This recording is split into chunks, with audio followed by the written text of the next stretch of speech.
vous êtes chaud, ouais. Merci beaucoup d'être là. Ça nous fait plaisir de voir la salle aussi pleine. J'espère que... Je ne sais pas si vous êtes coureur ou spectateur. En tout cas, bravo si vous avez couru. Et bonne chance pour demain.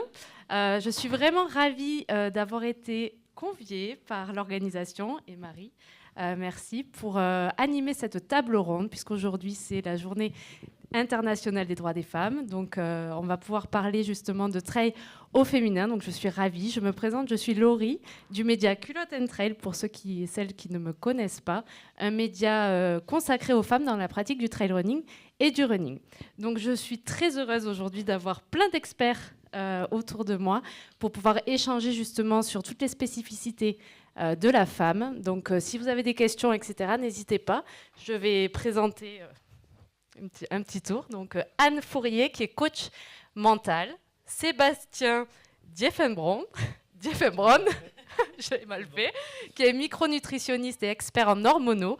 Marie, qui fait partie de l'organisation du Trail du Ventoux. Waouh, il y a des fans. Blandine Lirondelle, athlète de haut niveau et gynécologue, et Philippe Propage, qui est entraîneur et ancien sélectionneur de l'équipe de France. Donc, merci à tous d'être présents. Avec grand plaisir. Donc, je vais introduire Marie, qui est justement une personne exceptionnelle. Déjà, merci de nous accueillir et de faire de cet événement un grand événement. Donc, merci à toi. Et puis, aujourd'hui, nous allons parler de la femme. Cette année, le Trail du Ventoux a mis quand même le paquet sur cet événement, puisqu'on a retrouvé, je ne sais pas si vous le savez, mais des protections hygiéniques sur les ravitaillements sur les longues distances et les moyennes distances. Donc, merci pour ça. Et est-ce que tu peux justement nous expliquer un petit peu tout ça, ce zoom sur la femme, en tout cas dans la pratique du trail? Ça marche, merci. Merci, je m'associe au remerciement de Laurie au nom de l'organisation. Merci à toutes et tous d'être là en nombre ce soir. C'est vraiment très chouette de vous voir et d'avoir cet événement pour cette journée internationale de la femme, des femmes. Donc, merci. Et effectivement, cette année, on avait à cœur de faire un petit peu évoluer certaines choses parce que on avait eu des retours des précédentes années. On a aussi pu voir ce qui pouvait se faire ailleurs. Donc, on s'est aussi inspiré de ça et ça nous a semblé important de pouvoir mettre en place des choses pour que les femmes puissent se sentir à l'aise quand elles viennent participer à notre course. Parce que moi, à titre personnel, ça m'arrive de mettre des dossards et ça m'arrive de mettre des dossards quand j'ai mes règles, notamment. Et j'ai pu me rendre compte à mes dépens que c'était pas forcément évident. Donc on en a parlé avec mon conjoint qui est dans l'organisation et il m'a dit, lui, écoute, je pense que ça peut être une bonne idée et qu'est-ce qu'on peut faire. Donc cette année, on a décidé de mettre en place, de mettre à disposition des protections hygiéniques pour qu'on puisse partir sereinement. Toutes les femmes puissent prendre le départ sereinement en se disant il n'y aura pas d'accident, j'ai pas besoin d'emporter quoi que ce soit, j'aurai tout à disposition. On a aussi mis en place des cabines pour les femmes pour qu'elles puissent se changer si elles avaient besoin. Et on a fait évoluer aussi notre politique d'inscription pour que les femmes qui sont enceintes au jour de la course puissent différer leur inscription et participer à une prochaine édition. Alors, c'est des petites choses et c'est pas forcément évident de savoir qu'est-ce qu'on peut faire pour qu'il y ait de plus en plus de femmes qui participent. Et c'est pour ça qu'on a aussi besoin des retours de tout le monde, femmes, hommes, conjoints qui connaissent les besoins de leurs compagnes aussi. Et c'est vraiment important pour nous. Donc n'hésitez pas, continuez à nous faire ces retours. Et on est super contents d'avoir pu faire ça cette année. Donc j'espère qu'on aura des retours positifs et on est dans l'attente de toutes les remarques pour faire évoluer les choses encore plus positivement. Merci Marie. En tout cas, c'est très appréciable et je pense très apprécié de trouver effectivement des protections hygiéniques sur les ravitaillements et des cabines et des points d'eau parce que toutes celles qui sont passées par là, c'est quand même pas facile en pleine course quand on a ses règles et qu'on n'a pas ce qu'il faut. Donc, en tout cas, merci et je pense que ça sera très apprécié. On espère. Voilà. On attend les retours avec impatience. Donc n'hésitez pas à nous donner des retours. On va démarrer avec toi, Philippe. On va parler de la partie entraînement au féminin. Philippe, tu es entraîneur. Est-ce que tu peux nous dire un petit peu comment toi tu fonctionnes en tant qu'entraîneur homme avec tes athlètes féminines? Alors je dirais qu'au niveau sportif, moi je vois pas trop de différence entre qu'on soit un homme ou une femme. Parce que ce que j'expliquais tout à l'heure, lorsqu'on fait un marathon, il fait 42 km 195, qu'on soit un homme, qu'on soit une femme. Donc dans la conception même de l'entraînement, je ne vois pas pourquoi on ferait de différence. Par contre, où il y a une différence qui, à mon sens, est énorme, c'est dans l'approche de la course. Parce que c'est plutôt dans la partie, je dirais, coaching, après avec les athlètes féminines, où il faut faire, je dirais, beaucoup plus attention que lorsqu'on a un athlète homme qui est un peu plus... il y en a quand même qu'il faut que je fasse gaffe à ce que je dise. On est un peu plus bourrin, un peu plus... on est moins sensible, je dirais, que peut l'être une athlète féminine. Ou une athlète féminine, il faut faire attention aux mots, il faut faire attention aux gestes. Toutes ces genres de choses sont très, très interprétées, je pense, par les femmes, beaucoup plus que par les hommes. Donc c'est plutôt dans cette partie-là, à mon sens, qu'il faut faire attention. Et puis il y a aussi quelque chose dont on doit tenir compte, c'est que je pense que les dames ont un temps à consacrer au sport, à la course à pied, qui est souvent inférieur à nous les hommes. Alors j'en suis pas forcément fier, mais parce qu'elles effectuent plus de tâches ménagères que nous, elles s'occupent un peu plus des enfants que nous. Donc forcément, c'est un critère dont il faut tenir compte. Alors je vais vous prendre un exemple, pour que vous compreniez bien.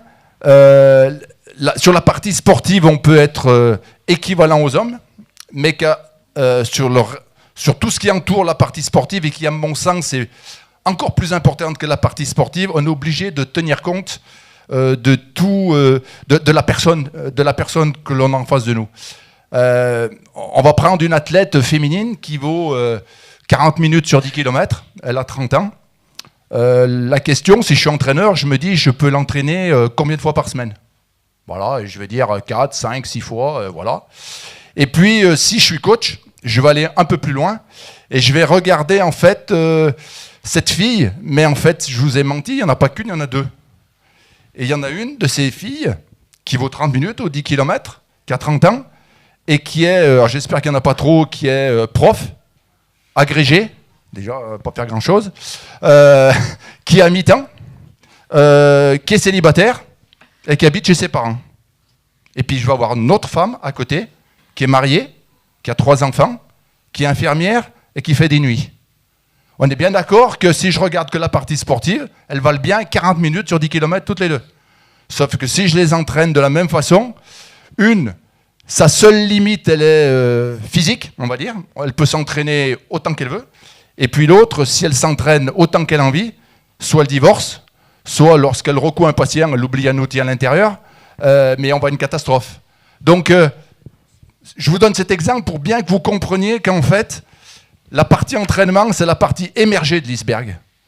Et les 9/10 de l'iceberg, vous savez, ils sont sous l'eau. Mais c'est ces 9/10 qui vont déterminer en fait la grosseur de la partie émergée. D'accord ? Donc, je pense que c'est sur ce domaine-là que l'on doit faire le plus attention, notamment chez les femmes. Ce qui ne m'empêche pas de le faire aussi chez les hommes. Hein ? Mais chez les femmes, c'est encore plus exacerbé parce que, voilà, elles ont, voilà, je le redis, des tâches. Alors peut-être parce que je suis de l'ancienne génération, moi, où on faisait peut-être moins, on aidait moins nos épouses. Mais voilà, je pense que c'est important quand même de tenir compte de tout cet environnement qui n'est pas forcément visible lorsqu'on est sur un stade d'entraînement. Donc, très très attention à ce niveau-là. Et puis, je vous dis aussi, c'est dans les termes que l'on peut employer, parce qu'une femme est beaucoup plus sensible, en fait, aux termes que vous allez employer qu'un athlète masculin, ou ça lui passera un peu au-dessus de la tête, alors qu'une fille, elle va vraiment tout interpréter, tous les mots qu'on va lui dire. Mais ça, c'est pas que dans le sport, hein. Moi, j'ai encadré aussi j'ai encadré pas mal de gens dans mon métier, et c'était, je dirais, plus difficile d'encadrer la gente féminine que masculine. Parce que, voilà, par rapport à tout ce que je vous dis, il n'y a pas que dans le sport, c'est vraiment parce que on est quand même différents, même si on veut être tous égaux, et ça je suis tout à fait pour, on a quand même des différences, et parmi ces différences, il y a celle-ci. Donc voilà, moi, quelque part, je dirais sur l'entraînement, il n'y a pas... c'est plus le niveau de l'athlète qui va déterminer son entraînement. Par contre, c'est tout ce qui entoure l'entraînement. C'est pour ça que je dis toujours, moi, souvent on fait l'amalgame, l'entraîneur, le coach. Et pour moi, c'est deux choses totalement différentes. L'entraîneur, il se contente de mettre des séances les unes derrière les autres.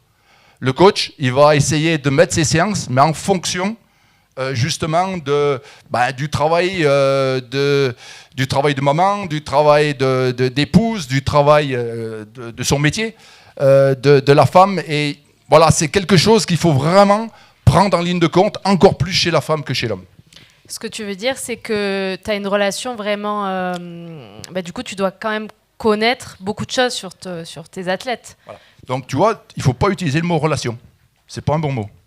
Voilà, non, mais voilà, je me suis servi de ça, en fait. Oui. C'est juste, voilà, il faut faire attention sur des détails que nous, hommes, comme Ludo, par exemple, qui vient de rentrer, lui, ça lui passe au-dessus de la tête.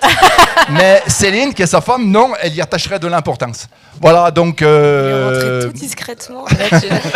Voilà. On t'a fait une entrée fracassante. Donc, j'entraîne aussi des hommes.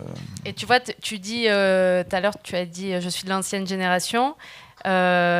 Est-ce que, par exemple, parler à tes athlètes féminines, est-ce que c'est difficile de leur parler de certaines choses? Parce que tu vois, là, on parle de menstruation, on parle de tout ça. Est-ce que toi, c'est facile pour toi? Alors, moi, parfois, elle me parle de choses que, sincèrement, alors c'est peut-être pas celui de l'ancienne génération, ça me gêne. Okay. Voilà, je ne veux pas vous le dire, mais j'en ai une qui m'a appelé cette semaine pour me dire un truc. Je ne suis pas sûr que ma fille me l'aurait dit. Voilà, mais c'est bien, je veux qu'elle me le dise. Mais voilà, c'est toujours, parfois, ça, c'est pas que c'est difficile à entendre, mais elles me disent des choses très intimes, et je leur demande de le faire, ça. Hein. Mais quand elles me le disent, je dis, elles vont loin quand même, elles me disent des choses que... Voilà, donc parfois même, je dis, écoute, là, c'est pas moi qui ai la solution, là. Hein. Mais attends, je me rappelle plus la question que tu m'as posée, excuse-moi. Oui, d'accord. Sincèrement... Allô? Sinon, en conférence. C'est pas un homme, je peux couper, c'est pas grave. Par contre, effectivement, sincèrement, hormis par rapport aux règles, on va dire, hein, j'ai peu d'athlètes féminines à qui ça pose réellement de problèmes. Voilà, j'en ai une ou deux, mais je dirais presque à la marge. Bien sûr, à ce moment-là, j'en tiens compte. Mais sinon, si on n'en parle pas, alors j'avoue, j'ai peut-être tort, hein, mais c'est pas moi qui vais leur poser la question. Si j'estime que si elles m'en ont pas parlé, elles n'en ont pas forcément le besoin de m'en parler. Parce que j'essaye justement d'avoir des relations. Tu vois, tu l'as dit, relations. J'essaye d'avoir vraiment des contacts, voilà. C'est pas facile. Des contacts vraiment très très rapprochés avec les athlètes, hommes ou femmes, hein. Parce que je vous l'ai expliqué tout à l'heure, c'est hyper important pour moi de connaître leur vie personnelle. Je vois pas comment je peux coacher un athlète si je sais pas tout de lui. Et c'est pas parce que j'ai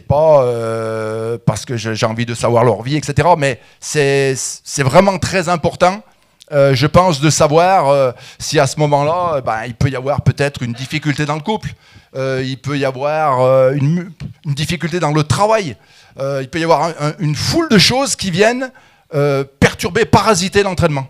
Et moi, si je ne sais pas ça, en tant qu'entraîneur, je me dis, qu'est-ce que j'ai fait comme bêtise que mon athlète il est plus performant? Or, en fait, ça n'a rien à voir avec l'entraînement. C'est quelque chose qui est venu perturber la personne, homme ou femme. Mais je vous dis, chez les femmes, c'est x2, quoi. Voilà, c'est pour ça qu'il faut faire très très attention à tout ce qui entoure, la personne. Il faut qu'un athlète, et encore une fois, encore plus une fille, elle soit elle soit bien dans sa tête, encore plus qu'un mec, pour qu'elle soit performante. Merci Philippe. Merci beaucoup. Je vais rebondir sur la performance avec Sébastien, sur justement tout ce qui est micronutrition, hormonaux chez la femme, comment optimiser plein de choses pour performer. Alors, je dirais, avant d'essayer d'optimiser, il faut déjà sans doute faire le job, entre guillemets, de base. Parce qu'en fait, la femme, elle est quand même beaucoup plus sujet aux troubles du comportement alimentaire que l'homme, surtout dans les sports d'endurance. Et en fait, il faut voir la partie alimentaire comme au service de votre récupération et de la performance. Il ne faut pas voir ça comme un problème, parce que malheureusement, aujourd'hui, tout ce qui est le reflet dans le miroir, la gestion du poids, etc., chez les athlètes, c'est quand même très compliqué. Et d'autant plus chez les athlètes féminines.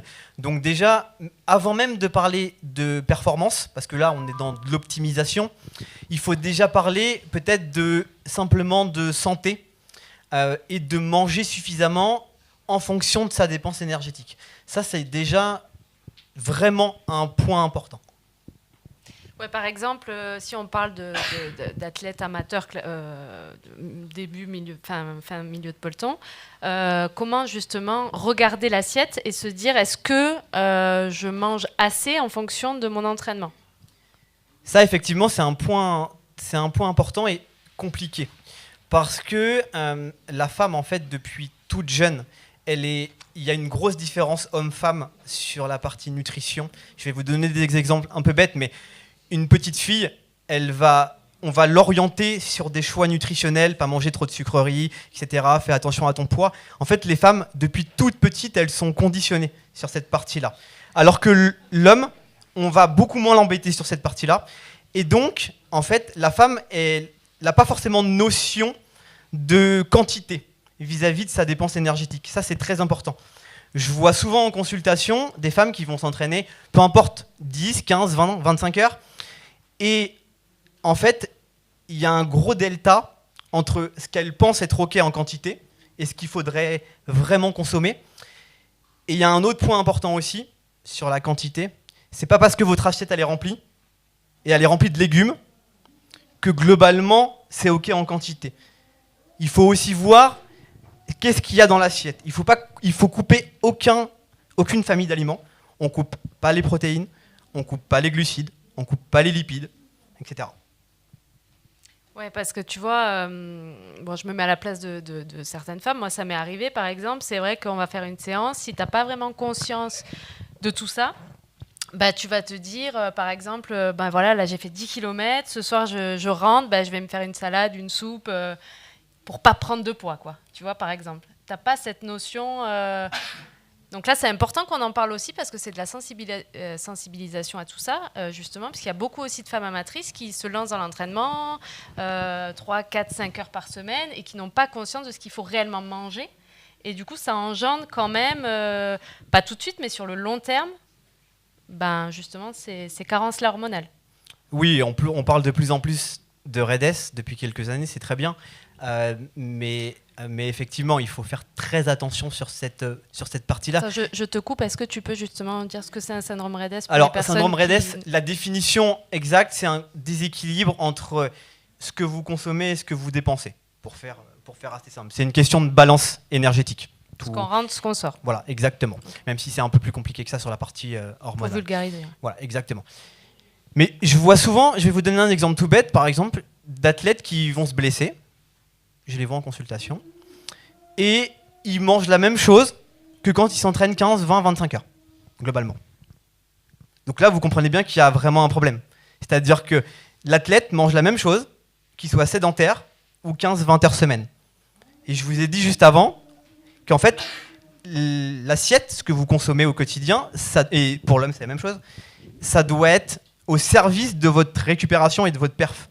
Faut pas espérer sur le long terme être performant et être en pleine santé si on a une trop grosse restriction calorique. D'accord. Donc là, ce qu'on pourrait inviter aussi à faire pour tout le monde, une fois dans l'année, au moins une prise de sang peut-être pour voir où on en est, parce que c'est vrai que c'est... Ou consulter. Comment savoir où on en est ? Alors effectivement, là, on touche un petit peu du doigt une corde sensible, je dirais, entre la prévention, mais qui l'a fait. Voilà, c'est toujours un petit peu compliqué. Mais je dirais surtout, si on a peut-être des symptômes, effectivement, se poser quelques questions. Quel genre de symptômes? Déjà, des problématiques hormonales, l'aménorrhée, déjà, tout simplement, chez la femme. Des cycles longs, des gros syndromes prémenstruels. Globalement, c'est un problème. Même des syndromes prémenstruels tout court, d'ailleurs, je ne devrais même pas dire gros. Une femme ne devrait pas avoir de syndrome prémenstruel, tout simplement. Ni de douleur. Ni de douleur. C'est aussi simple que ça. Malheureusement, on en a parlé tout à l'heure, d'ailleurs. C'est que c'est un tabou chez la femme dans certaines familles. Le père, la mère ne veut pas forcément savoir que sa fille a ses règles, qu'elle a des syndromes prémenstruels, etc. Et du coup, parfois, les femmes n'en parlent à personne. Même pas à leur propre médecin. Même pas à leur gynéco. Et du coup, elles pensent que c'est normal. Alors que clairement, ça ne l'est pas. Donc, il y a la partie effectivement plutôt liée au cycle. Il y a les problèmes de tout ce qui va être un petit peu trouble cognitif. C'est assez classique dans le REDS.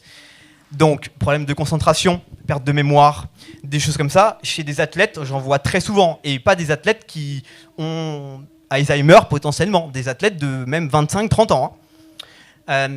Tout ce qui est trouble du sommeil, trouble de la libido. Et chez l'homme, c'est la même chose. Voilà. Et je pense que j'ai à peu près fait le tour des principaux. Si, fracture de fatigue, clairement. Chez les athlètes féminines, c'est un grand classique. Souvent masqué par la prise de pilules contraceptives, qui va masquer beaucoup de choses sur la partie hormonale. Donc, il faut aussi se poser des questions. Quand il y a des fractures de fatigue, déficit énergétique, pilules contraceptives, vous ne voyez absolument rien de ce qui se passe sur la partie hormonale. Alors, rien, j'exagère un peu. On a quand même quelques infos à la prise de sang. Mais il faut quand même arriver à se poser... Donc, il y a quelques lumières rouges qui s'allument, il faut se poser les bonnes questions. Je rappelle, Seb, si je ne me trompe pas, que sous pilule, on n'ovule pas.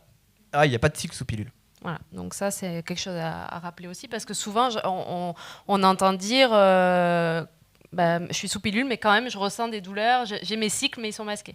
Donc, non, il n'y a pas de cycle, et les règles ne sont pas des règles. C'est des pertes liées au déficit de la pilule qu'on arrête. Mais c'est absolument pas des règles.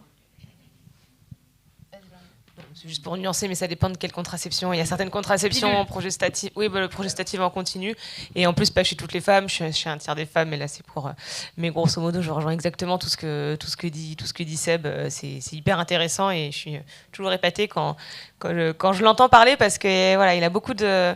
Il a beaucoup une grosse formation sur tout l'aspect hormonologique et voire même plus que certains médecins gynécologues. Alors, je leur remercie pour cette prise de parole. Merci Seb. Donc pour un petit rappel, c'est vrai que c'est important d'insister, en tout cas pour les femmes et pour les hommes aussi, hein, c'est très très important pour vos enfants, etc. de ne pas avoir ces règles, ce n'est pas normal. Avoir des cycles trop longs, trop courts, pas réguliers, ce n'est pas normal. Avoir des grosses douleurs, ce n'est pas normal. Et des syndromes prémenstruels, surtout on en fait un mythe en disant c'est normal, j'ai des SPM, en gros, t'es chiante, voilà. Donc tout ça, voilà, il faut vraiment consulter si ça vous arrive. Ce n'est pas normal, même si depuis toujours, en fait, on nous inculque que c'est normal. Donc, et aussi, moi, par exemple, ça m'est arrivé, quand vous allez voir des médecins ou des gynécologues, quand on vous dit vous n'avez pas vos règles, c'est normal, vous faites tant de sport, on change de médecin. Je dirais même que c'est scandaleux et dangereux. Voilà. Donc, c'est ce qu'on entend encore souvent. Ah oui, malheureusement, j'avoue que la plupart disent vous voulez pas d'enfant, enfin vous voulez pas encore d'enfant, non, bon c'est pas grave, on se reverra. Sauf qu'en fait, tout ce temps-là où on laisse traîner, c'est le moment où toutes les conséquences s'installent et après c'est difficile. Enfin, plus on rentre dans ce syndrome et dans toutes les causes, dans toutes les conséquences pathologiques, c'est un peu plus difficile. Après, la prise en charge et le traitement est bien sûr plus long en fonction des symptômes qui se sont bien aggravés ces années où on a fait un peu la politique de l'autruche et on a attendu. Enfin voilà, il y a un gros retard de prise en charge. Donc effectivement, voilà, malheureusement, j'ai mal à ma profession, mais c'est vrai qu'il y a quand même beaucoup de médecins et de gynécologues qui sont pas du tout formés là-dessus et qui ont peut-être un manque de modestie, de réadresser à des confrères ou même des nutritionnistes, des micronutritionnistes quand ils ne le savent pas et ils vont avoir tendance à dire que c'est normal. Et voilà, encore une fois, c'est pas la bonne manière, parce que ça fait que retarder la prise en charge et aggraver la situation. Et justement, je rebondis là-dessus. Quelles sont les conséquences en fait de tout ça, quand on est en aménorrhée pour plus tard sur le long terme?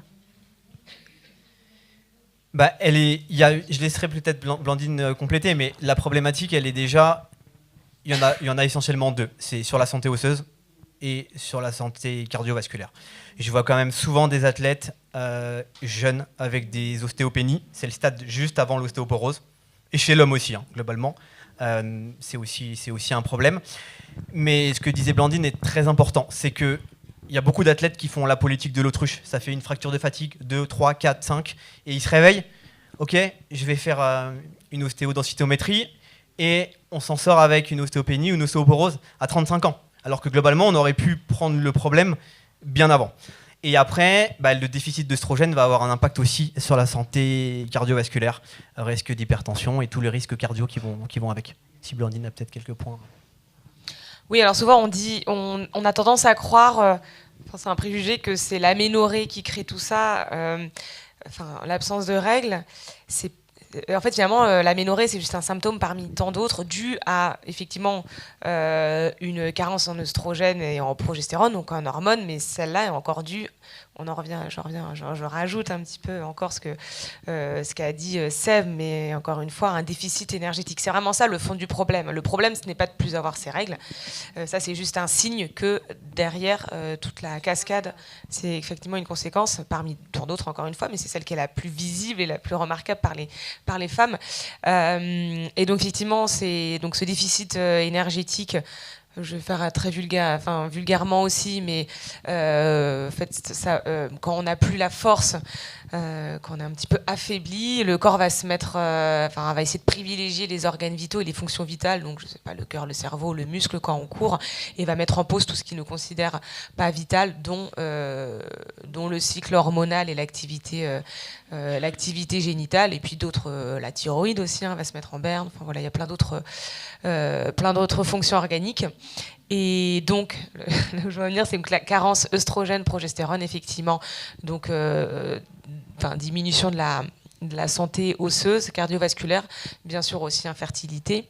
Et puis après, on aura d'autres choses aussi, mais là c'est comme, il l'a dit aussi, les troubles de l'humeur, encore une fois aussi au niveau thyroïde.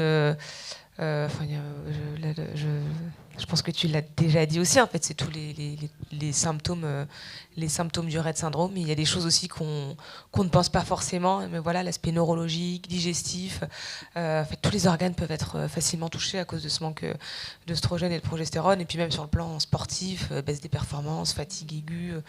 Il y a beaucoup de symptômes qui ne sont pas forcément typiques, mais mis bout à bout, si vous avez tout ça, c'est plein de petits signes qui doivent vous faire tirer la sonnette d'alarme. Oui, et puis ce qui est important de rappeler, c'est que ça peut toucher n'importe quelle femme, pas que des athlètes de haut niveau. Donc, Ah oui, clairement. Et surtout, toutes les femmes. Voilà, c'est important de dire, parce que souvent on entend « non mais moi je ne fais pas assez de sport pour que ça m'arrive ». Moi, je le remarque, c'est pas surtout. Mais énormément d'athlètes qui se disent, comme tu dis, amatrices ou récréatrices, parce que effectivement, peut-être que leur dépense sera probablement moins élevée que les athlètes qui font un haut niveau, mais il y a aussi cette non-connaissance. Et donc,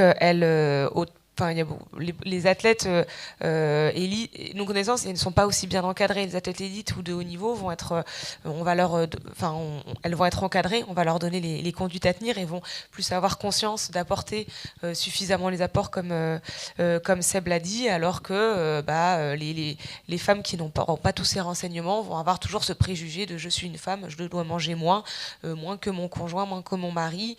Et puis de toute façon, voilà, moi comme je fais pas du haut niveau. J'ai pas la légitimité de mettre tous ces moyens en place, de mieux récupérer, de mieux manger. Et souvent, moi, voilà, j'en vois beaucoup, effectivement, des femmes pas forcément à haut niveau qui souffrent de tout ça.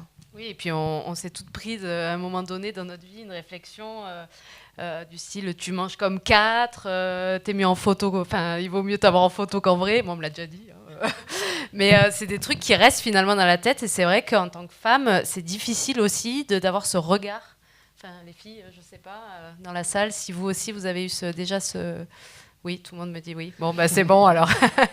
Mais donc voilà, vraiment, faut être vigilante là-dessus. Et puis n'hésitez pas aussi à en parler parce que c'est vrai qu'on, même entre copines, on n'en parle pas forcément. Donc n'hésitez pas à parler de tout ça, de tout ce que vous entendez dans le sport, c'est vraiment très important. On va faire un petit zoom aussi quand même, puisque Blandine, on a la chance de t'avoir en termes de gynécologue aussi. C'est sur la grossesse, parce qu'on a plein de questions aussi sur la grossesse. Et il y a beaucoup aussi de préjugés, de tabous, comme quoi il ne faut pas faire de sport enceinte, il ne faut pas courir enceinte, ça peut décrocher le bébé. Moi, j'ai entendu des tas de trucs quand je courais enceinte. Donc, est-ce que tu peux nous éclairer justement sur ce sujet, s'il te plaît ? Bah, effectivement, oui, c'est un peu le mal du siècle, ça, toutes les fausses croyances en lien avec l'activité physique et la grossesse. Et encore une fois, il y a beaucoup de professionnels de santé qui n'ont pas été formés ou voilà, pas dans le move du sport et qui vont par prévention et pour pas entre guillemets trop se prendre la tête, par précaution, conseiller aux femmes, voire même interdire formellement, parce qu'il y en a certains, ouais, comme tu dis, qui vont aller même un peu plus loin, mais de ne plus pratiquer, d'arrêter la course à pied enceinte. Ou alors, au mieux, ils vont conseiller des activités douces, on va rester sur du yoga et du pilates et ça va être très bien, madame. Alors qu'en fait, non, de plus en plus, vraiment depuis 2015-2016, il y a vraiment eu un gros bond. Les études sont enfin sorties et les recommandations nationales, la Haute Autorité de Santé, c'est enfin retrousser les manches pour essayer de nous sortir des recommandations. Et non seulement il n'y a pas de risque à pratiquer l'activité physique enceinte, mais en plus c'est bénéfique et c'est vraiment même recommandé pour la santé de la maman et aussi du bébé, que ce soit pendant la grossesse, pendant l'accouchement, la santé aussi du fœtus et de l'enfant à venir, donc né de mère sportive. On montre que il y a un meilleur développement, moins de maladies chroniques ou d'infections, etc.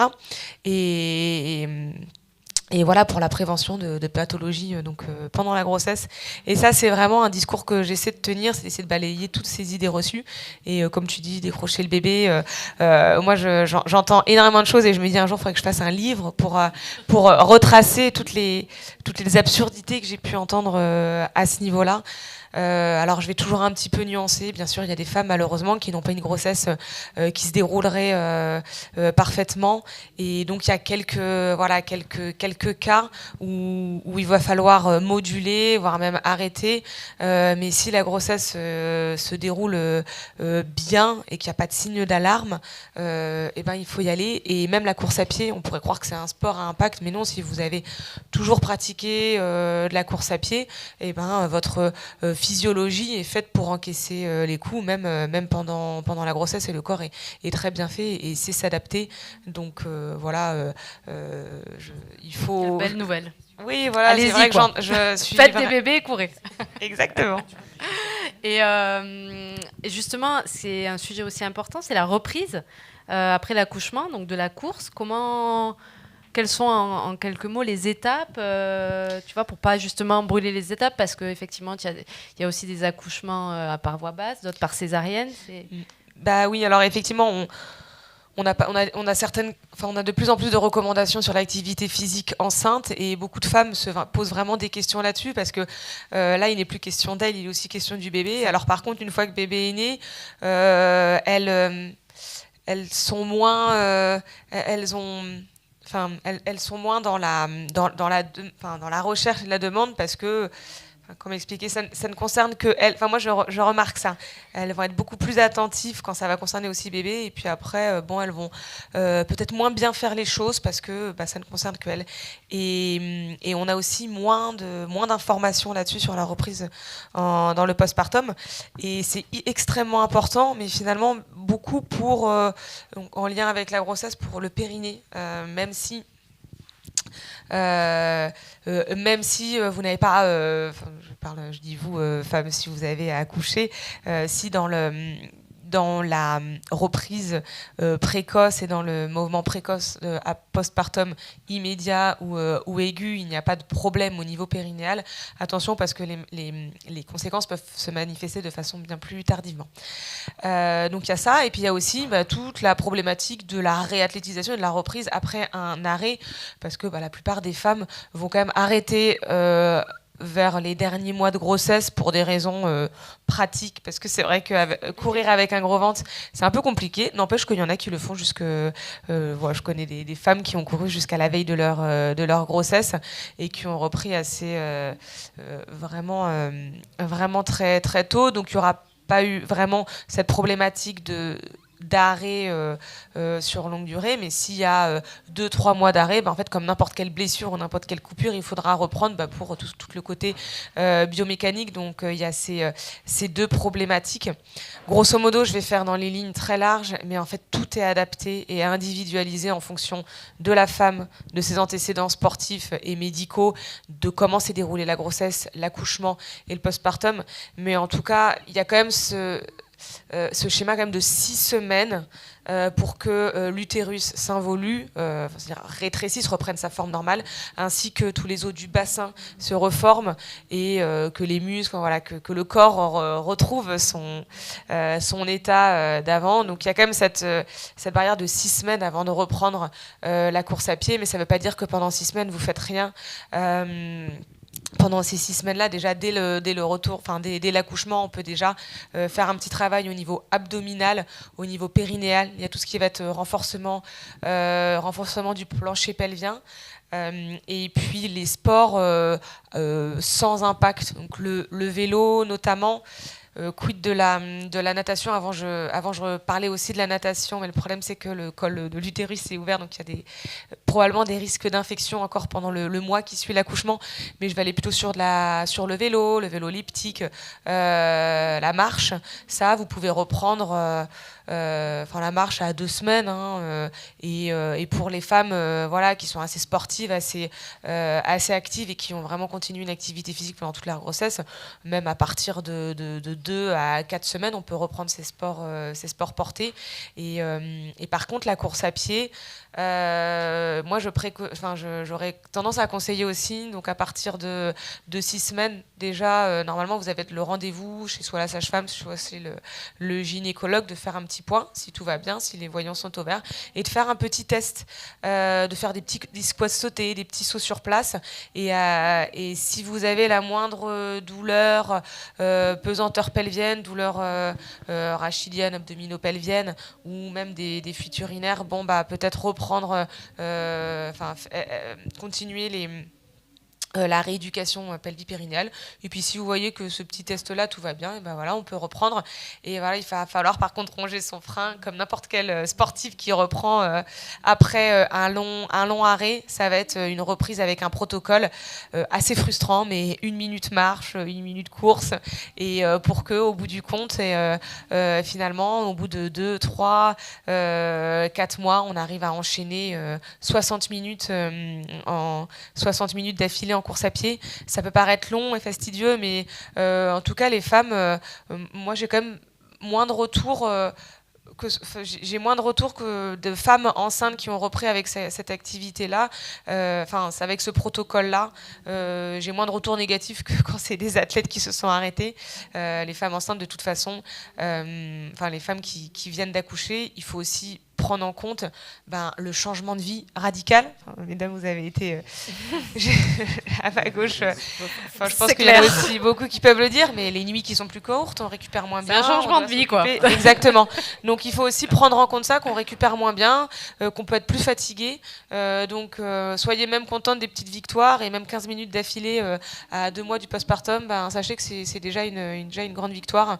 Et puis c'est pour mieux avancer, parce que si on reprend trop précipitamment, si c'est pour reculer après, c'est compliqué. Donc autant y aller progressivement, et sachez juste que le niveau d'avant peut être globalement, d'après la littérature, on retrouve son niveau d'avant 6 mois au bout de 6 mois postpartum, et les athlètes de haut niveau peuvent repratiquer des compétitions je dis à haut niveau parce que en tout cas l'INSEP avait fait une étude, mais je suis persuadée aussi que ça correspond à toutes les femmes. À 8, 9 mois du postpartum, elles peuvent refaire des compétitions et même faire leur meilleur temps et leur meilleure performance. Alors une grossesse, d'ailleurs à ma droite j'ai Philippe qui a entraîné aussi pas mal de femmes qui ont une grossesse, et je pense qu'il va pas me contredire en disant qu'on retrouve son niveau, voire même son meilleur niveau après encore même plus. Il y a des arguments physiologiques pendant la grossesse, mais aussi, c'est on ce que j'allais pense dire, il y a à aussi Julie beaucoup Roux, qui a gagné psychologique. les Templiers juste après avoir accouché du deuxième, je crois. Ouais, moi je le vois aussi, on relativise plus parce que voilà, on relativise sur le sport, parce que finalement, quoi qu'il se passe, que la course se passe bien ou moins bien, quand on rentrera chez nous, on retrouvera notre famille, nos enfants, et ça, je pense que ça fait pas mal relativiser aussi. Ouais. Je pense qu'effectivement, c'est ce que je disais tout à l'heure. La maman, elle va avoir moins de temps à s'occuper, à pratiquer son sport, mais ça ne va pas l'empêcher d'être encore plus performante parce qu'elle va trouver un équilibre de vie. Elle va trouver des choses auxquelles se raccrocher à côté qui seront tellement importants que ce petit déficit qu'on aura peut-être au niveau de l'entraînement, sur la partie que je vous ai dit qu'on ne voyait pas de l'iceberg, là, elle va être décuplée. Donc finalement, au final, il n'y a que le résultat qui compte. Hein. Et souvent, je me suis aperçu que les athlètes, effectivement, après avoir été maman, redevenaient plus fortes. Alors après, moi, je ne sais pas expliquer aussi bien qu'ils l'ont fait. Moi, c'est simplement mon expérience de terrain. Hein. Et je les ai vus toujours revenir à des niveaux supérieurs auxquels elles étaient lorsqu'elles sont tombées enceintes. Et c'est pour ça que, y compris moi, hein, lorsqu'une athlète était enceinte, je disais peut-être que c'était une ancienne version un petit peu. On disait peut-être que ça va être plus compliqué. Or, par expérience, je me suis aperçu que souvent c'était l'inverse qui se produisait. Donc, si vous voulez avoir des enfants, n'hésitez pas. Hein. Faites plein de bébés. Non, mais on va en parler justement avec Anne tout à l'heure, mais c'est vrai que quand on fait du sport et qu'on devient maman, en fait, les séances, on va en parler, mais cette charge mentale déjà de trouver du temps pour s'entraîner le week-end, surtout entre elles, où il y a des sorties un peu plus longues, etc. On culpabilise de laisser nos enfants, la famille. Du coup, on se dit, il faut que ça soit quand même du temps de qualité. Donc, les séances sont pas de la même manière. Enfin, en tout cas, moi, je sais pas vous, on va en parler, mais moi, personnellement, tu te dis, là, j'ai 1 heure ou 2 heures pour moi. Il faut optimiser au maximum le temps pour que je retrouve ma famille derrière. Et je pense qu'aussi, on va en parler avec Anne, qui est coach mental, mais on a quand même une charge en tant que femme et cette culpabilité de laisser nos familles pour s'entraîner. Voilà, ça, c'est terrible. Je pense qu'on passe toutes par là. Et voilà, c'est une vraie charge mentale. Mais avant de passer à la partie du mental, je vais faire un petit zoom quand même sur la ménopause, parce que je ne sais pas s'il y a des femmes dans la salle, mais en tout cas, on m'en parle souvent, donc je voulais faire un petit zoom pour ne pas vous oublier. Lequel des deux veut prendre la parole sur justement la ménopause ? Si tu veux, je vais commencer et Blandine continuera. En fait, c'est un sujet un peu compliqué parce que c'est très femme dépendant. Globalement, il y a des femmes qui vont très bien vivre leur ménopause, il n'y aura aucun souci, et dans ce cas-là, ça va très bien. Et c'est OK.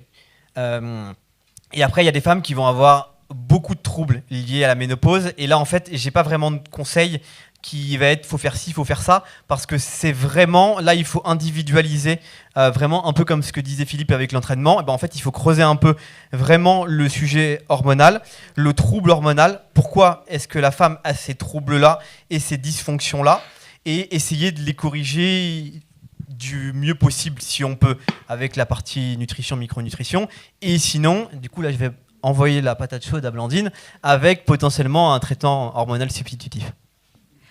Alors, juste, je rebondis avant Blandine, excuse-moi. Donc, c'est un petit peu, finalement, est-ce que les symptômes de la ménopause, aussi forts, par exemple, qu'on dit les syndromes prémenstruels, finalement, ils sont peut-être pas normaux ? Non, effectivement, c'est pas normal. Après, le problème, c'est qu'on a beaucoup tiré à boulet rouge sur le traitement hormonal substitutif, qui se justifie dans plein de cas. Et le problème, c'est que ça fait peur à beaucoup de femmes, ça fait peur à beaucoup de médecins, gynécos. Et donc, potentiellement, on laisse des femmes avec ces troubles sur le long terme. Et c'est un problème de santé. Ce qu'on a évoqué tout à l'heure sur le REDES, c'est la même chose, exactement les mêmes troubles sur la femme ménopausée. Alors, je vais rebondir. Déjà, je suis pas tout à fait d'accord avec toi quand tu dis que... si, je vais nuancer. Quand tu dis qu'il y a certaines femmes qui vivent très bien leur ménopause et d'autres moins bien.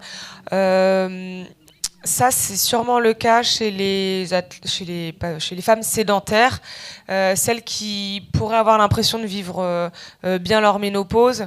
Il y a plus de... Je me reprends. Chez les femmes sportives, il y en a quand même très peu qui arrivent à bien vivre leur ménopause parce que la ménopause aura toujours un impact au niveau du sport. Alors après, oui, c'est pas forcément invalidant, elles peuvent continuer à vivre correctement. Mais il y aura toujours ces petits problèmes, que ce soit par exemple juste par la prise de poids. Alors ça, c'est aussi une grosse problématique que je retrouve beaucoup, cette prise de poids, cette fatigue qui les empêche de vraiment bien s'épanouir dans leur sport. Et puis après, tous les petits symptômes de la ménopause qui pourraient passer un peu inaperçus chez quelqu'un de sédentaire, mais qui en plus avec le sport, chez des femmes qui sont donc déjà qui voudraient donner le meilleur d'elles-mêmes dans leur sport. Et puis en fait, il y a aussi ce biais que les femmes qui sont sportives, c'est des femmes qui s'écoutent et qui veulent prendre soin d'elles, et n'importe quel petit symptôme, elles savent que c'est un peu plus problématique. Je me suis un petit peu éparpillée, mais la ménopause, c'est un énorme sujet, et très honnêtement, depuis que je m'investis pour la santé féminine dans le sport, je suis impressionnée. Je pensais pas en fait que ça touchait autant de femmes, cette ménopause, et surtout cette périménopause dont on parle peu aussi. Pour faire très rapidement, en fait, la ménopause, c'est l'arrêt total en fait de la sécrétion hormonale par les ovaires, et en fait la périménopause, c'est la période qui peut durer de 2 à 7 ans avant cette ménopause, et c'est là vraiment où les femmes sont hyper embêtées, parce que il va y avoir vraiment un ascenseur. Parfois on peut avoir les hormones très haut et parfois très bas, parce que il y a des signaux qui sont envoyés entre le cerveau et les ovaires, mais comme les ovaires commencent un peu à fatiguer, des fois ils comprennent pas très bien, et des fois ils envoient beaucoup d'hormones, après plus. La connexion est pas faite. Et c'est là où on a des symptômes qui vont dans tous les sens. Et ça va par les... C'est pour ça que parfois les femmes peuvent avoir des saignements en plein milieu de leur cycle ou plus du tout après. Donc il y a aussi les saignements, mais aussi toutes les conséquences hormonales avec les bouffées de chaleur, les insomnies, les conséquences au niveau neurologique, les grosses fatigues, les douleurs articulaires. Enfin, il y a énormément de symptômes qu'on ne rallie pas forcément à la préménopause, mais en fait qui sont dus à ça. Et beaucoup de femmes viennent me voir complètement... parfois, j'en retrouve même avec des vrais syndromes dépressifs à cause de... Et puis c'est tout un engrenage, parce qu'on a des symptômes, notamment l'insomnie, on dort moins bien, et puis puisqu'on dort moins bien, qu'on est fatigué, tout prend une grosse ampleur, et puis les symptômes sont décuplés, sont sentis de façon exponentielle, et elles sont vraiment au bout du rouleau, et il y a toujours cette forme d'hormonophobie. Justement, le traitement hormonal substitutif, ça va un petit peu mieux maintenant, mais depuis les années 2000, une grosse étude est sortie américaine qui avait comme conclusion que les hormones pouvaient augmenter le risque de cancer du sein, sauf qu'en fait, on s'est rendu compte que c'était totalement... cette étude était vraiment très mal faite. C'était pas les bonnes hormones, c'était pas le bon groupe de patientes. Enfin, c'était des patientes qui, de toute façon, avaient des énormes facteurs de risque de cancer du sein. Je vais pas m'étaler, mais cette étude nous a fait très mal au traitement hormonal substitutif, et donc à sa prescription, et au plus gros détriment des femmes ménopausées, parce que maintenant on en revient à en prescrire. Je ne connais pas une seule femme à qui j'ai prescrit le traitement hormonal substitutif qui m'a dit que ça n'avait rien changé, ou que ça avait aggravé. au pire, au mieux, comment dire, au pire, ça avait un petit peu soulagé les symptômes et il y avait quelques symptômes qui allaient mieux. Et au mieux, c'était vraiment le jour et la nuit. Après, voilà, il y a des règles de prescription. Il ne faut pas en donner, si ça fait plus de 10 ans que vous êtes ménopausée, il ne faut pas en donner plus de 5 ans. Il y a des dosages aussi à respecter. Il ne faut pas en donner si vous avez des antécédents familiaux, personnels de cancer du sein ou de maladies thromboemboliques. Bon, je ne vais pas m'étaler. Donc il y a certains cas chez qui on ne peut pas en donner. Mais autant, je ne suis pas la première à prescrire la pilule ou les hormones à tout va chez les jeunes femmes. Autant vraiment le traitement hormonal substitutif, c'est vraiment une grande aide pour les femmes qui souffrent de tous ces symptômes de la ménopause. Et n'hésitez pas à en parler à votre médecin et à votre gynécologue si vraiment les symptômes deviennent invalidants. Essayez-le et faites votre... après, voilà, il faut à peu près 3 mois pour vraiment en ressentir les effets, mais ne restez pas dans ce schéma de voilà, je suis ménopausée et dans cette fatalité de je suis obligée de subir tout ça, parce que non, il y a des traitements et ils peuvent vraiment vous changer la vie. Ouais. Il faudrait faire un épisode sur bien vivre sa ménopause. Seb, quelque chose à rajouter ?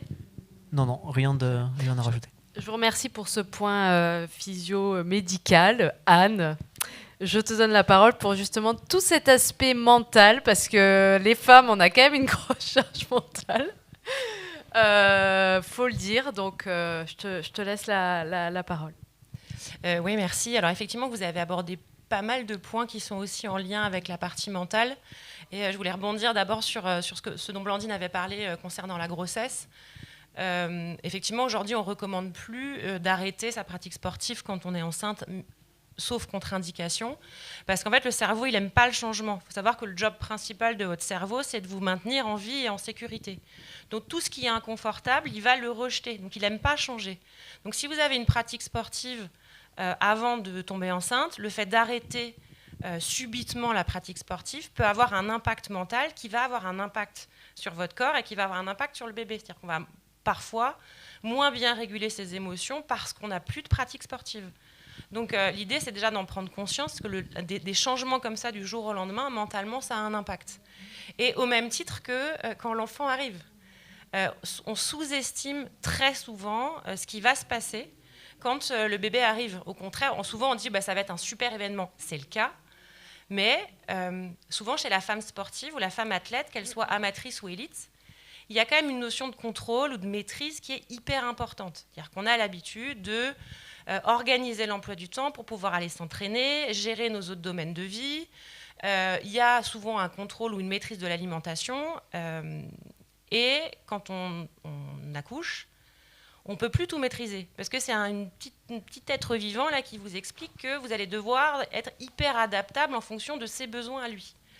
Donc il y a plusieurs paramètres. C'est déjà, on est obligé de lâcher le contrôle, donc réapprendre à devenir flexible mentalement, ce qu'on avait peut-être parfois perdu à cause de la pratique sportive. Ça, c'est le premier paramètre. Et puis, on va avoir tendance à s'oublier aussi. En tant que femme, ça, c'est un grand classique que je rencontre. Je vais avoir tendance à vouloir d'abord répondre aux besoins de ce petit être avant les miens. C'est déjà les femmes, de par notre éducation et la manière dont on a grandi, on a une fâcheuse tendance à vouloir d'abord répondre aux besoins des gens qui nous entourent. Donc, quand un enfant arrive, ça rajoute une nouvelle personne à qui il faut répondre aux besoins et on oublie les nôtres. Et vous parliez d'aller s'entraîner. Ouais, ça se passe bien si mentalement on est bien disposé à pouvoir aller s'entraîner. Parce que moi, ce que je vois souvent, c'est des femmes qui prennent plus de plaisir à l'entraînement parce que leur corps est là et leur tête est ailleurs. La tête, elle est en train de réfléchir à l'organisation de la famille, aux courses, à tout ce qu'il faut acheter, à tout ce qu'il faut gérer à la maison. Et effectivement, à la notion de culpabilité, j'ai pris 2 heures pour moi et du coup, si je prends 2 heures pour moi, je réponds à mes propres besoins, mais c'est mal, je dois m'occuper des besoins des autres. Donc ça, c'est des grands classiques et c'est important de bien avoir conscience que pour pouvoir vivre les choses de la meilleure des manières, c'est d'abord, je me fais passer moi en premier. Ça peut paraître un peu bizarre dit comme ça, mais si je ne m'occupe pas de moi d'abord, je vais avoir beaucoup de mal à m'occuper correctement des autres. Je pense que vous avez tous déjà pris l'avion. Quand on fait la démonstration pour les masques à oxygène, alors maintenant c'est sur des écrans, mais moi quand j'étais jeune c'était un steward, une hôtesse de l'air qui faisait la démonstration. Et quand il faisait le geste du masque à oxygène qui tombe, il disait bien, avant toute chose, vous le mettez sur votre visage à vous, avant de le mettre sur le visage de qui que ce soit d'autre. Ben, en fait, dans la vie, c'est exactement pareil. Si vous n'avez pas assez d'oxygène, c'est impossible d'enfiler à qui que ce soit d'autre. Et souvent, quand on devient maman, ben, en fait, on oublie de se mettre soi-même l'oxygène sur le visage. Et les seuls moments où on pourrait en avoir un peu, ben, on n'en profite pas vraiment, parce qu'on n'est pas pleinement dans l'instant présent. Donc ça, c'est un des gros points que je vois chez les personnes que j'accompagne et les femmes que j'accompagne, et ce qui leur arrive quand le bébé arrive, justement. Oui, non, mais tu as raison. Et surtout qu'en plus, souvent, moi, j'entends les femmes au micro de Culotte & Règles qui me disent « je culpabilise de partir m'entraîner, de laisser la famille ». Et en même temps, d'autres me disent « mais ce temps, pour moi, je reviens tellement bien qu'en fait, je suis disposée à être pleinement après avec ma famille parce que moi, je suis bien. Et si je ne suis pas bien, je ne peux pas être bien. » Oui, tout à fait. Et en fait, ce qui va faire la différence, c'est notre capacité à segmenter nos domaines de vie. Vos domaines de vie, c'est la vie pro, la vie familiale, la vie de couple, la vie associative, la vie sportive. Il y en a plein d'autres des domaines de vie, mais l'idée, c'est d'identifier dans vos vies respectives, et ça marche pour les hommes aussi, quels sont les domaines de vie qui prennent de la place. Et ensuite, de se rendre compte que ces domaines de vie-là, vous les enchaînez tout au long d'une journée. Souvent, ce que je prends comme métaphore, c'est la métaphore des vestes. Vous vous levez le matin, si vous avez déjà des enfants, vous allez mettre votre veste de maman ou votre veste de papa, ça, comme dit, ça marche aussi pour les hommes. Et puis, il va y avoir, vous allez vider une machine, donc il va y avoir la veste de personne qui s'occupe du foyer, puis ensuite vous allez partir au boulot, donc vous allez mettre votre veste en plus de vie professionnelle, peut-être que vous allez vous entraîner entre midi et 2, et vous allez rajouter la veste de sportif, et au fur et à mesure de la journée, les vestes, vous allez les empiler. Et je ne sais pas si vous avez déjà essayé d'aller vous entraîner avec 10 vestes sur le dos, vous allez ressembler un peu comme ça au bonhomme Michelin, et ça risque d'être particulièrement inconfortable. Et ce qui fait la différence entre je vis bien les choses et je ne les vis pas bien, c'est ma capacité à prendre une veste, la vivre pleinement. Genre là, je suis au boulot, donc je fais ce que je suis censée faire en étant au boulot. Je suis pleinement dans l'instant présent. Quand j'ai fini, j'enlève ma veste, je mets ma veste de sportif ou de sportive, je vais vivre pleinement mon entraînement, je vais kiffer, profiter des petits oiseaux, kiffer d'avoir mal aussi, parce que c'est OK d'aimer ça, d'aimer se faire mal et se dépasser. Et puis, quand j'en ai bien chié, je vais enlever ma veste de sportive et je vais remettre la veste du boulot ou la veste de maman ou la veste de papa. Et c'est ce qui va vraiment faire la différence, cette capacité à pleinement passer d'une veste à l'autre. Parce que quand on ne le fait pas, non seulement on n'est pas hyper confort, et en plus, on se traîne les merdouilles des autres vestes. Vous savez, les vieux bouts de mouchoirs dégueux au fond des poches, là. En fait, vous traînez toutes les merdouilles des fonds des poches de toutes les vestes. Donc, vous êtes en permanence mentalement surchargé et en incapacité de profiter de ce que vous faites au moment où vous le faites. Et c'est la charge mentale, c'est ça. C'est je suis surchargée, je pense à tout en même temps, alors qu'en vrai... On est tous surchargés, je pense. Non, mais Ouais. c'est vrai que c'est difficile, en fait, dans cette vie à 100 à l'heure aussi, d'être prédisposé à mettre une veste, être pleinement dans l'instant. C'est vrai, hein. Ouais. C'est difficile. Et justement, je voulais rebondir sur cette capacité à se mettre la pression dans le sport et dans la performance. Alors, je ne parle même pas d'athlètes de haut niveau, je parle d'athlètes récréatifs, amateurs. Il y a un moment où on a envie d'aller faire comme le voisin, comme la voisine, et puis quand on arrive le lundi matin à la machine à café, on se donne les temps, et toi, t'as fait combien et du coup, on est dans la comparaison permanente qui fait que on se met la pression pour donner une forme de représentation auprès des autres. Et ça, c'est hyper toxique, parce que la seule personne à laquelle on est censé se comparer, c'est nous-mêmes. C'est notre version de nous. Est-ce que j'ai fait mieux que la fois d'avant ou est-ce que j'ai donné le meilleur de moi-même au vu du contexte ? Et on est tout le temps en train de vouloir s'évaluer par rapport aux autres. Et ça, c'est ce qui fait qu'on se met la pression. Est-ce que vous, ça vous est déjà arrivé ? Ah ouais, tout le monde me fait oui, attends, c'est un truc de dingue. Ah oui, on en parle maintenant des gens qui payent d'autres gens pour avoir des trucs. Ah oui, alors Strava, Strava, les réseaux C'est un sociaux, poison, en fait. pour moi, c'est un immense ennemi, quoi. Parce que les athlètes, lorsque je leur parle, en temps normal, ils ne posaient même pas la question de savoir si j'avais raison ou pas. Du moment que je l'avais dit, c'était forcément vrai. Sauf qu'ils vont aller sur les réseaux sociaux, avec des personnes d'ailleurs que je ne sais pas qui c'est, qui vont leur dire des choses, et ça va quelque part créer le doute dans leur esprit. Ouais. Et ça, c'est vraiment quelque chose aujourd'hui que moi, j'ai à gérer, et c'est vraiment mon pire ennemi aujourd'hui, c'est ça en fait. C'est tous ces réseaux où il y a plein de gens qui parlent, n'importe qui peut dire n'importe quoi. Et aujourd'hui, c'est compliqué parfois d'aller expliquer aux gens que finalement, non, il ne faut pas toujours, effectivement, ce que tu disais, se comparer. Alors je dirais, moi, c'est pas la machine à café, ça me fait pas peur. C'est pas à ce moment-là que ça se décide. C'est quand on est devant son ordinateur ou son portable et qu'on essaye de voir Pierre, Paul, Jacques, ce qu'il a fait. Et j'ai des athlètes qui me disent, ouais, mais t'as vu, celui-ci, il a fait ça, moi je l'ai pas fait. Ouais, mais d'accord, mais toi, t'as fait des choses que lui, il a pas fait. Ouais. C'est vrai qu'aujourd'hui, j'ai une problématique que j'avais pas il y a 10 ans. Ouais. Voilà, faut être clair. Et moi, je te rejoins complètement, Philippe. Moi, ça m'est déjà arrivé d'avoir des personnes en rendez-vous qui vont au-delà du plan d'entraînement qu'on leur a donné, parce qu'ils ont vu sur les réseaux sociaux ou sur Strava que des personnes qui préparent la même course ont fait plus de kilomètres ou plus de telles séances, et ils vont même aller jusqu'à faire des séances planquées qu'ils ne vont pas mettre sur Strava pour ne pas le dire à leur entraîneur, parce qu'ils savent quand même que c'est pas une bonne idée, mais en même temps, ils le font parce qu'ils ont peur de ne pas être à la hauteur du copain qui l'autre est sur Strava. Et ils ne le disent pas non plus à leur nutritionniste. Donc du coup, ils vont s'entraîner plus sans forcément avoir le bon apport calorique. Et ça a un impact sur leur santé. Il va y avoir des blessures derrière. Donc la comparaison à l'autre, effectivement, c'est pas juste la blague de à la machine à la café de on se la montre, quoi. Ça peut avoir des grosses conséquences sur la santé derrière, parce que notre peur d'être regardé par les autres ou d'être moins bon que les autres va avoir un impact sur tout le reste, en fait. Ouais, et surtout, sur les réseaux sociaux, on ne sait pas la vie de la personne. C'est ce que, Philippe, tu disais tout à l'heure. Elle est infirmière, ou elle court depuis 15 ans. On n'a pas le passé des sportifs, donc forcément, c'est compliqué. Alors qu'on soit homme ou femme, hein, moi j'écris sur le magazine Nature Trail, et il y a des gens qui me posent des questions.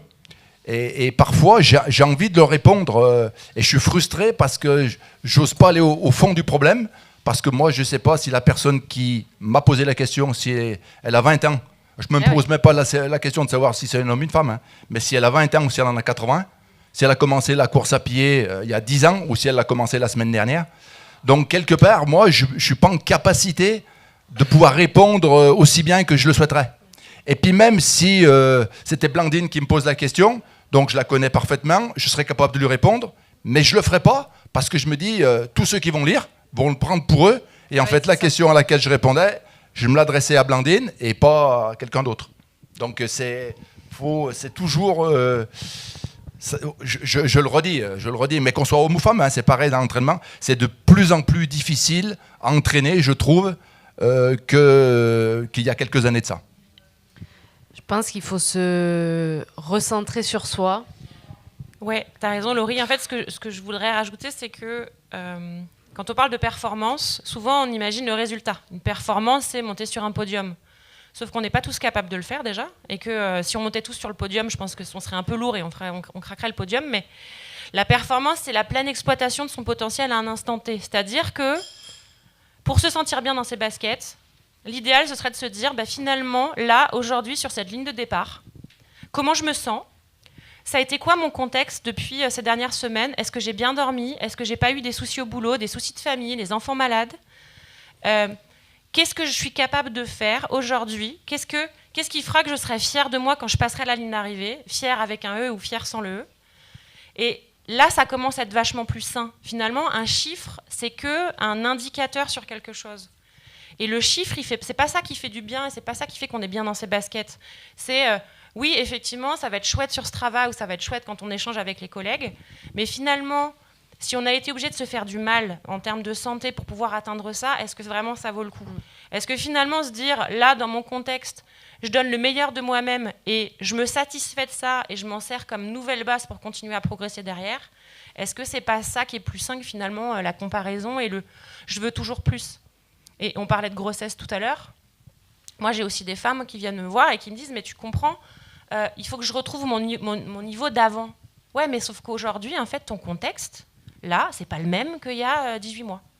Donc finalement, qu'est-ce que tu fais aujourd'hui pour donner le meilleur de toi-même au vu de ton nouveau contexte? Et ça, mentalement, ça change beaucoup de choses. Complètement. En fait, je pense qu'il faut aussi être bienveillante et tolérante envers soi-même. Ça part de là.